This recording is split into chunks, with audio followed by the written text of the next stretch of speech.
4 thoughts people with high self-worth have. The most confident and happy people we know are the ones who have high self-worth.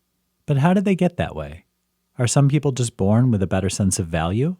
Or do they make a practice of acting a certain way which helps them to keep feeling positive about who they are? When you talk to people with high self-worth, you find that they have a lot of things in common. Those who feel good about themselves tend to think a certain way. Let's look at a few of the ideas which keep people feeling worthy even when life might be difficult. They understand where mistakes fit. Everyone messes up now and again. The person with high self-worth recognizes this. They take responsibility for the action and understand that just because something went wrong, it doesn't change who they are as a person. They still value themselves even when they make a mistake. They don't get caught up in the trappings of life.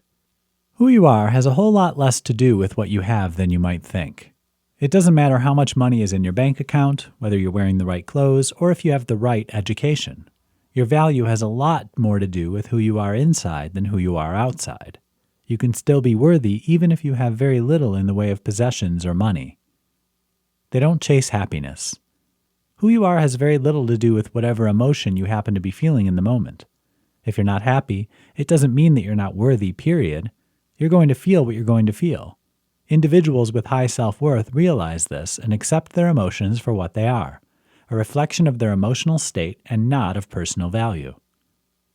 They take responsibility for how they feel. When you have strong feelings of self-worth, you don't need other people to define you. This also means you need to drop any victim mentality. They say no one can make you feel anything without your permission. This is more true than you might realize. It's up to you to decide who you are. No one else has the right. Of course, there are other things people with high self-worth do. They practice empathy, especially with themselves. They love their job and set goals that make sense to them. The common thread? They do things that honor them. They don't make compromises or get caught up in doing what they think they should, but instead focus on what's right for them. You can do this too, by merely paying attention to your choices and holding fast to who you are.